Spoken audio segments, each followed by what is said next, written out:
ladies and gentlemen, welcome back to a new and exciting tutorial. Previously, I had done a video that showed me compositing a shot similar to this using the spaceship that I had built, using what I call RGB channel compositing. And I had gotten some requests recently about how I did that, and I just wanted to do kind of a quick run through of how someone might go about that. I don't necessarily expect everyone to use the exact same pipeline shown here. Also, you'll notice I'm using Lightwave and After Effects. I don't want this tutorial to be implicitly about Lightwave and or After Effects, although I will kind of talk about the tools I'm using so that if you're using Nuke or Fusion or Max or Maya or whatever, you can translate what I'm doing into your pipeline. And this is really just for the basic elements, because I am not necessarily doing this the exact proper way, because that will take too long for the sake of the tutorial. I did first come across this method while I was working at Rhythm and Hues, and this pipeline does differ slightly from that one, such as we won't be making custom white objects that have all the bump information and all normal information still embedded in it. We are just using the color asset for the sake of simplicity. It is, in my opinion, for the most part, every bit as viable as the other method.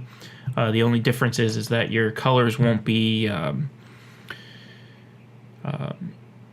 pure as masks, and as you can see here, I have an evenly shaded HDR kind of beauty render, and we will be adding masked lighting in a separate render pass so that we can adjust this model in post to have directional lighting like fill and bounce and whatnot, separately controlled. So let's go ahead and fire this render off. I will be doing it off camera, the actual rendering part, but let's go ahead and kind of talk about our passes a little bit. We don't really need ambient occlusion for this, so I'm not going to render it. Because this is acting as our fill pass. Okay, so I'm going to need, actually don't need the luminous pass. I do need the transparency pass, because it was specifically mentioned in one of the requests I had about how I handled the windows in the video. Raw RGB is really only necessary for mixing the color back into the model once it's been masked, or once the lights have been masked in the other pass, and so we will need a pure RGB color for that. And depth pass we don't really need for this tutorial. I will go ahead and render out the various, we don't need normal pass, the shaded, diffuse, reflection, specularity isn't necessary because we're not using any specularity here. Refraction I do need for the windows. So that should be about it. I'm going to pause recording so that everything comes out okay. And I'll set up my paths and whatnot off camera as well, because that's not important. So I'll be right back. Okay. Render is completed. As you can see here, it's fairly evenly lit. It is an EXR, so or I'm sorry, a HDR. That was, a spherical HDR. So there's going to be shading that is not necessarily even across the whole thing, but this works well enough for our purposes here. So I'm going to go ahead and close that, and let's open up our backdrop and shut that off so it renders nothing. And let's take a look at our lights. Make sure that everything's off that needs to be off. Turn these on.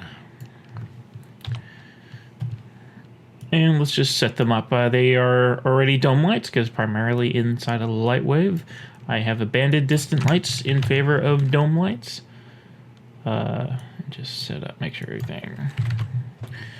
I'm using 5 degrees so that there is not too much bleed over, but still have soft lighting. I'm not using these lights as like specifically as like a fill light in the same sense, but I will be positioning them.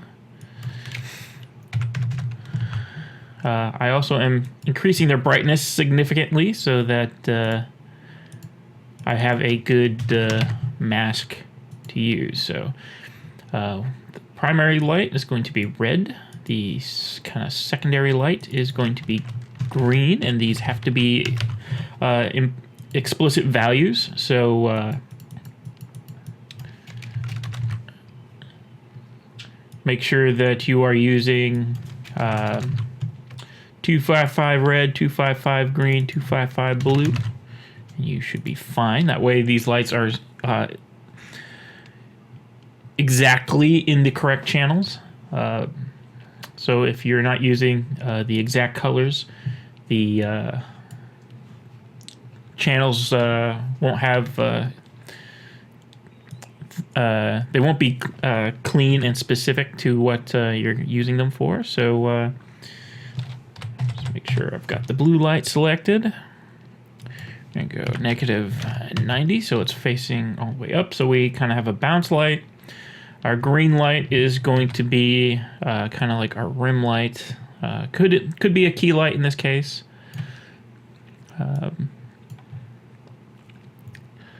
So something like that. And our red light is going to be is pretty much already in a good position.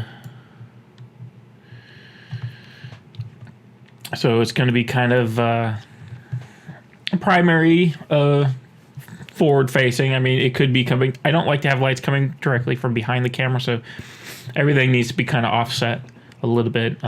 If you're going to have a light coming from right behind the camera or near enough, it's basically flash photography, so set your light up accordingly. It needs to be really soft in that case. And we want to make sure specularity is turned off on all these lights as well. And we don't need to trace reflection or refraction or anything like that. Ray trace transparency, yes, because we do need to see the lights hitting inside of this cockpit area. And we need to make sure that our render buffers are shut off so we don't overwrite anything.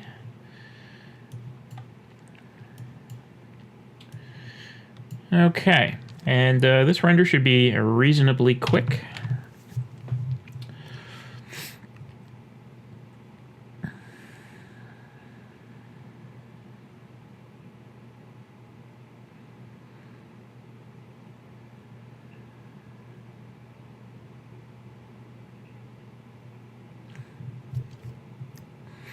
And keep in mind that these lights are masks, so you know, having it in like kind of a dedicated 3-point light setup makes a little bit more sense in this case than it would necessarily in a more naturally lit scenario. If I were to use the HDR as like primary lighting direction, I might you know, obviously I'd have a HDR that is implicit to a particular area. So if you're trying to match lighting in a scene, shoot a specific HDR. You can do it with a simple hemisphere light probe or do a full 360-degree panorama. I would always recommend the full 360-degree panorama. But if you need to use the light probe, use the light probe. And then try to use your lights as masks for that implicit directional lighting setup. In this case, it's a ship standing, in space on its own. We'll throw a quick background in there, but otherwise we won't need it. So, okay, welcome back. And as you can see here, we're in After Effects. We have both renders loaded in and good to go. And let's just go ahead and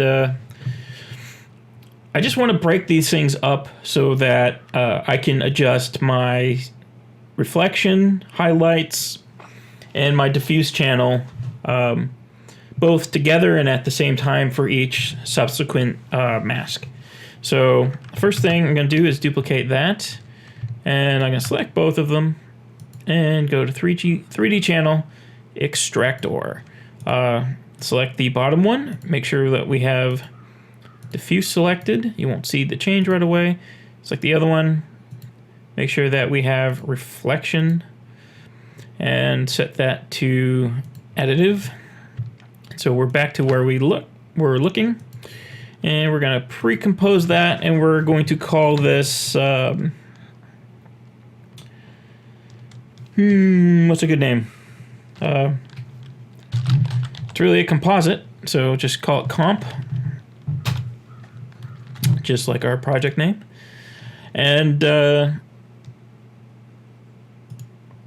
every time from now on, we will, instead of calling that source image, that way we won't have to duplicate any like extractor effects and that kind of stuff. Everything will be pretty much set up, good to go.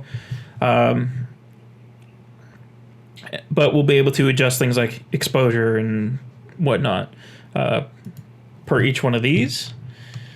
And so this first one is going to be a kind of our general fill. So we're just going to make it much darker than our other layers. So we want to be pretty dark, and then we're going to duplicate that.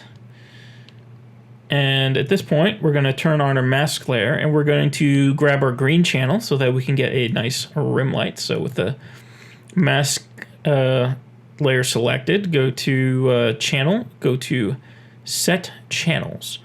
And under each channel, we're going to set it all to a singular color. So in this case, green. Skip the green because we want green. And there we go. All right.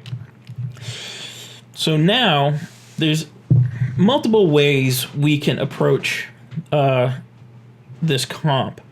And I'm just going to try to go with what I think is the most simple method. Because how you composite, however you mix and match, these two images together, is really dependent on your situation. Now, in this case, let's reset our kind of a base layer there so that it's back to our full brightness. In this case, I'm just going to do a Luma matte and kind of dial the exposure back in. You might even try correction exposure. Doing it from the mask itself. As you can see, we have a very natural looking transition here. How you adjust the different exposure values and whatever on each one depends on what you're trying to preserve. So if you're increasing the exposure on the mask, obviously the mask contrast, so the soft areas in the mask are going to get more compressed. Similar in the actual beauty render, the colors themselves are going to get closer to clipping. So you may want to do a combination or what have you. So I was getting a little dangerous to clipping here.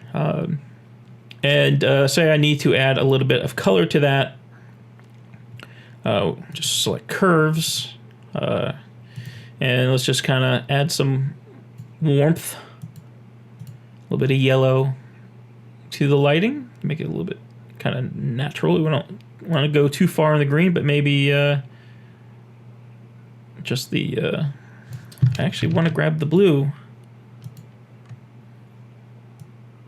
Just pull that out a little bit so it's a little bit more distinctly solid in that color.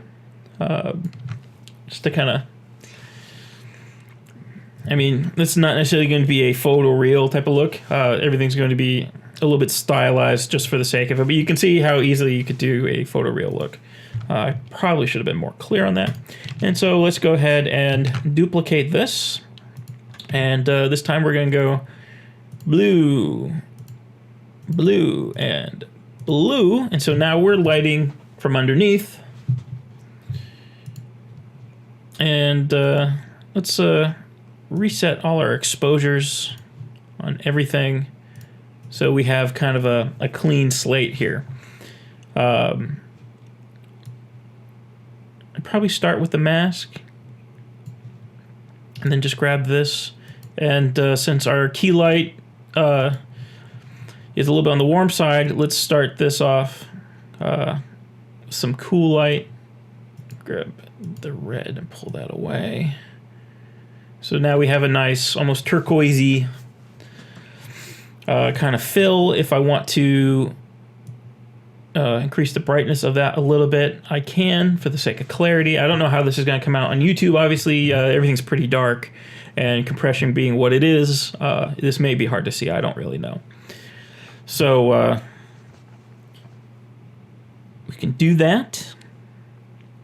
Now let's work with our red channel a little bit. Make sure we are duplicating correctly. Switch this to red, red, red.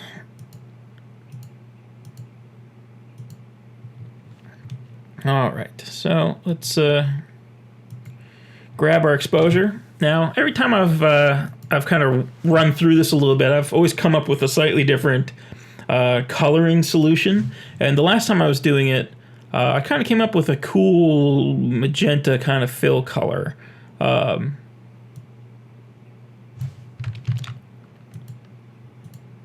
pull the green out. It's not going to be this strong, however. But I am going to want to increase the blue. Or decrease the blue. Yeah, let's decrease the blue. And then bring down the exposure.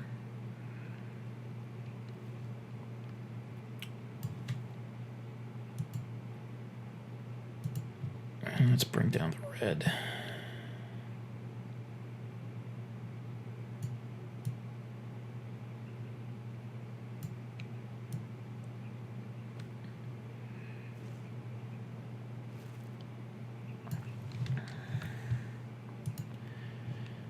And we can reset that a little bit so that we can kick it up.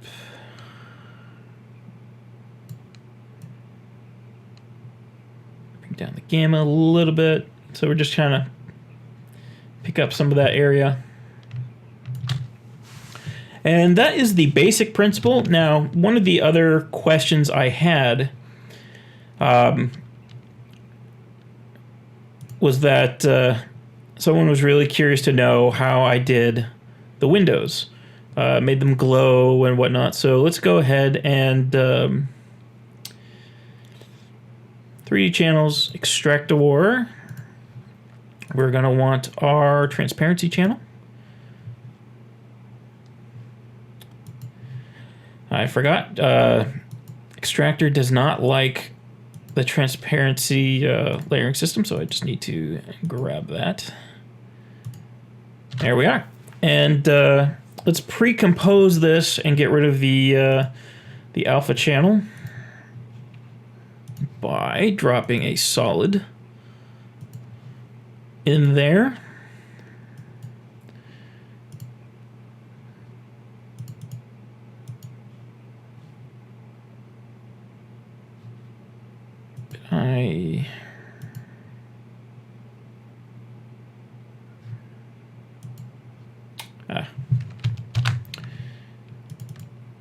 My bad there. I just accidentally pre-composed without moving the attributes. So, okay, so here, if I were to add that back in, we'd have just kind of a white outline. If I colored that, it would be pretty solid and wouldn't look all that great. So while we're here, let's duplicate that. And we're going to set this top one to multiply. And let's just try to account for maybe some of the dirt or something like that at the edges of the windows. You kind of saw this in the video that I did. We don't want to blur it too much. Obviously, there's not a ton of resolution here to play with, so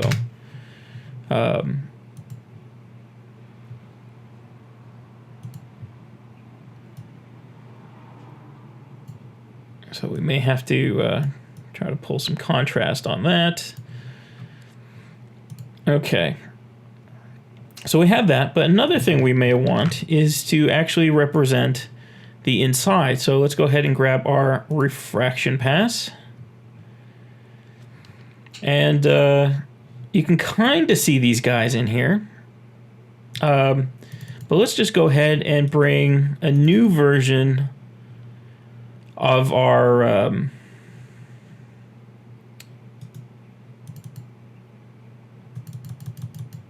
there we go. I think my computer was having a moment. I think that's the one we want. But this time we're going to interpret the footage and ignore the alpha.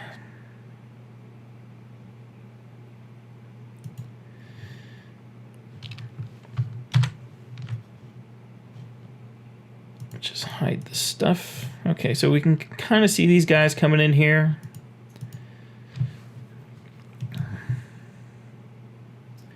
Let's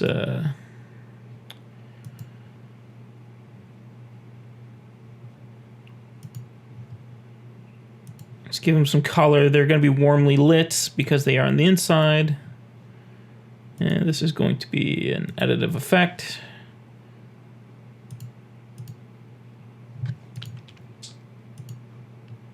These two guys, let's pre-compose these.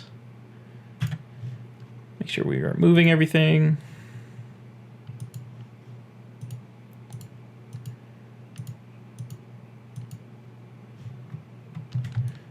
Of course, our point of view got moved, so we had a little bit of a moment.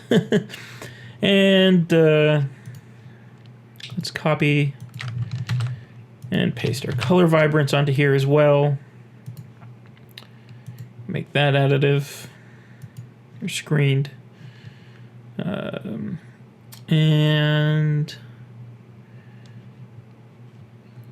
let's actually drop that. Drop the what's actually on the inside below and just kind of dial this back so that we have kind of like just a little bit of light kind of hitting the inside of the glass kind of look. And so as you can see here, oh, and let's for the sake of sanity, let's see if we can rename from here. Might have to go into here, composite settings, and just call it glass. Okay.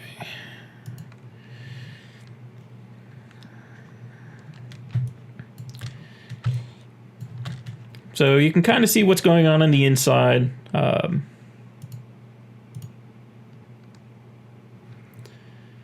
And let's make this slightly less orange, a little bit more yellow. And if we go in here, let's just try to reduce the white.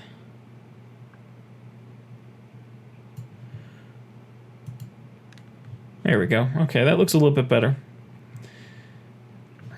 And so now that we have that, and you could actually, if you want to simplify this, cut that.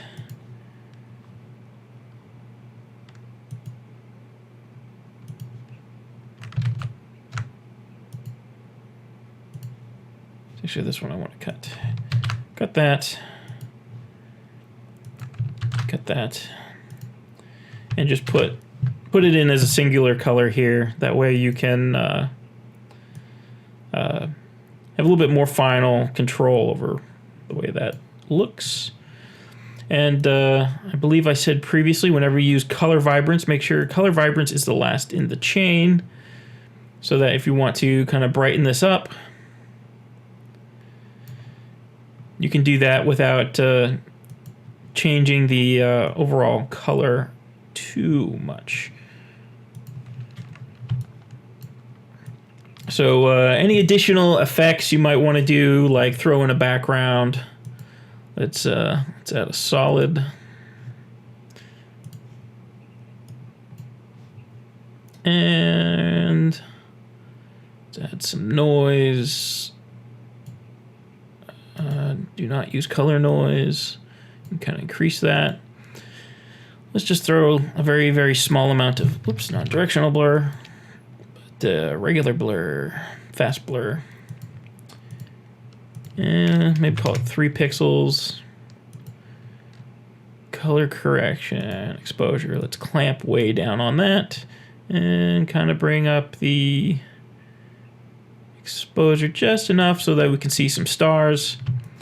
This is a very dirty way of doing stars. If you're going to do it, make it an image in Photoshop or something, because if you try to do this in an animation, you'll just get a lot of really chattery looking stuff.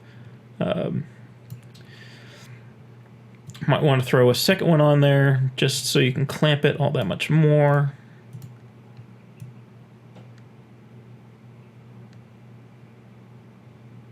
So you can see here we have some higher contrast stars. Bring in.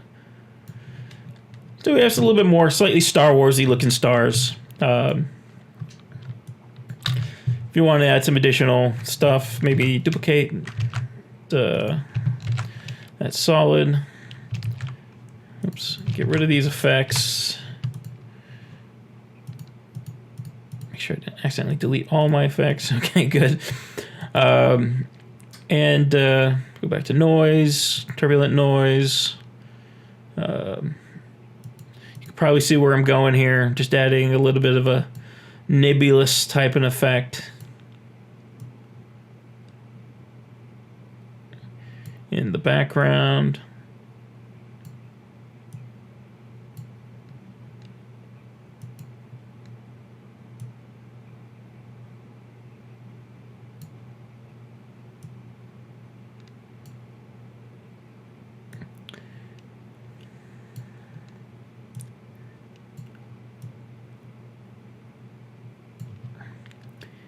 And color vibrance is just a wonderful, wonderful tool. And let's try to match our fill color a little bit. And let's just bring our brightness. Lower contrast, lower brightness a little bit. And hue saturation. Again, color vibrance you're going to want at the bottom, and just kind of bring the lightness down a little bit. And of course set that to screen, add light, and whatever you want, and just adjust this all to taste. So that's pretty much it. As you can see, I did adjust the background one last time to better match my fill bounce light. But other than that, you didn't see anything happen off camera that I didn't do. So wrapping up, I want to thank everyone for watching. I do plan on doing the plant tutorial that's been requested quite a bit. Probably next. I'm still planning on doing the small game project. I'm currently working full time, so yeah, that's been kind of put on the shelf for a little while. I am still working on plans to do the radio drama, and I did just pick up a microphone that I'm testing for that. I will either go with this is a Blue Yeti. I will either go with this one or the Audio Technica I forget the exact number, but the other one that's rated is very similar to this. Depending on who you ask, the quality is either better or worse, depending on who you ask, whether this one or the Audio-Technica one. So I'm trying this one out first because I like to have had all the controls right on the mic for adjustment, and being able to plug another headset in to be able to listen to the mic directly without having to turn that on through my settings. But again, if you like this tutorial and you want to see more, whether it's in this kind of